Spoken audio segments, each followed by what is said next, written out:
اسی طریقے سے ایک اور حدیث ہے جس میں نبی کریم صلی اللہ علیہ وسلم نے فرمایا کہ روزہ آگ سے ڈھال ہے جس طرح لڑائی میں تم میں سے کسی کی ڈھال ہوتی ہے۔ جو لڑائی ہوتی ہے،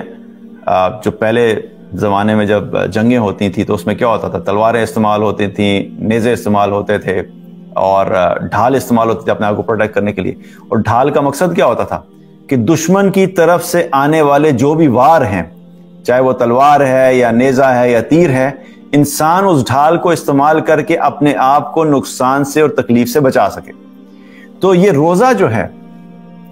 یہ اسی ڈھال کی طرح، یعنی کہ جو جہنم کی آگ ہے، یہ روزہ جہنم کی آگ کے اگینسٹ انسان کے لیے ڈھال کا کام کرے گا۔ ہم میں سے ہر انسان یہ چاہتا ہے کہ جہنم کی آگ سے بچے، اور چاہنا بھی چاہیے، کوشش بھی کرنی چاہیے۔ تو یہ ایک بہت بڑا عمل ہے جو کہ انسان کو جہنم کی آگ سے کے خلاف کے مقابلے جو وہ ڈھال کے طور پہ کام آئے گا۔ تو اس چیز کا بھی خیال رکھا جائے اور یہ سوچ کے کیا جائے کہ قیامت والے دن اللہ سبحانہ تعالیٰ ہمارے اس عمل کی وجہ سے ہی ہمیں جو ہے وہ اس آگ سے اور اس نقصان سے بچا لے۔ اسی طریقے سے ایک اور حدیث ہے، بڑی زبردست حدیث ہے اور ون آف مائی فیورٹ حدیث، جس میں نبی کریم صلی اللہ علیہ وسلم نے فرمایا کہ روزہ اور قرآن قیامت کے دن بندے کے لیے سفارش کریں گے۔ روزہ اللہ تعالیٰ سے کہے گا کہ اللہ میں نے اس کو سارا دن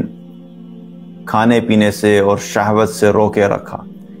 تو اس کے حق میں میری سفارش قبول فرما۔ اور قرآن اللہ تعالیٰ سے کہے گا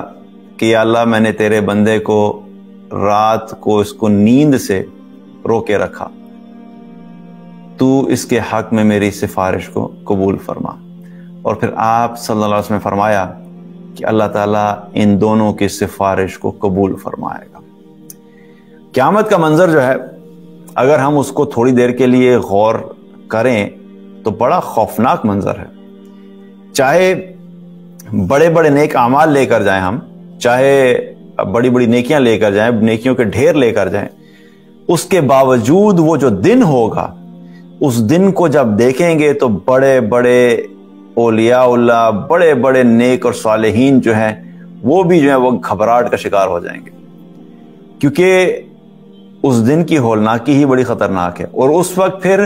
لوگوں کے اندر وہ جو تھاٹ پروسیس ہے نا، جو آج بھی جب ہوتا ہے، کیا ہوتا ہے؟ جب بھی کبھی ہم کوئی مشکل سچویشن دیکھتے ہیں یا کوئی آتی ہوئی مصیبت دیکھتے ہیں تو سب سے پہلے جو ذہن کیا چلتا ہے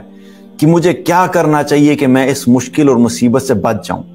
کس کو فون کروں وہ آ کے مجھے اس مشکل سے بچا لے، فلاں جگہ پہ چلا جاؤں تاکہ میرے تک مصیبت نہ پہنچے۔ ہر انسان کی فطرت میں یہ چیز رکھی ہے کہ ہم اپنے آپ کو نقصان سے پروٹیکٹ کرنے کے لیے فوراً پلاننگ شروع کر دیتے ہیں، اور پلاننگ کا جو پہلا فیز ہوتا ہے وہ کیا ہوتا ہے؟ وہ تھاٹ پروسیس ہوتا ہے۔ ذہن چلنا شروع ہو جاتا ہے کہ کیا ایسے پاسبلٹیز ہیں جس کے ذریعے سے میں اس نقصان سے بچ جاؤں۔ قیامت والے دن بھی جب لوگ اس میں میدان محشر میں پہنچیں گے تو اس کی ہولناکی دیکھنے کے بعد ان کے دماغوں میں یہی چیز چلے گی، کیا ایسی چیز ہو سکتی ہے کہ میں بچ جاؤں؟ اور اس وقت ہم میں سے کسی کو نہیں پتا کہ کون سا ایسا عمل ہے جو کہ ہماری نجات کا سبب بن جائے، لیکن بہرحال ایک خواہش ہوگی، ایک حسرت ہوگی کہ کسی طریقے سے سچویشن بچ جائیں۔ تو آپ سوچئے کہ جس انسان نے رمضان میں جو ہے وہ روزے رکھے ہوں گے اور اس نے رات کو قیام اللیل جو ہے اور تراویح جو ہے اس میں قرآن پڑھا ہوگا اور قرآن سنا ہوگا، اور رمضان میں بھی اس نے قرآن پڑھا ہوگا، تو سوچئے کہ یہ دونوں بڑے اعمال اس انسان کی سفارش کرنے کے لیے اس دن آئیں گے۔ جس وقت سوچ رہے ہوں گے، خوف کی کیفیت ہوگی، گھبراہٹ کی کیفیت ہوگی، سو جسٹ امیجن کہ روزہ آ کے سفارش کر رہا ہے کہ اللہ اس کو جو ہے وہ میں اس کی سفارش کرتا ہوں، اس کو جنت میں بھیج دیں۔ قرآن جو ہے وہ سفارش کر رہا ہے کہ اللہ اس نے رمضان میں تلاوت کی تھی، یہ قیام اللیل کرتا تھا، میں رات کو حالانکہ نیند کی حالت میں ہوتا تھا پھر بھی میں اس کو جگا کے رکھتا تھا اور یہ قرآن سنتا تھا، تو میری سفارش قبول فرما۔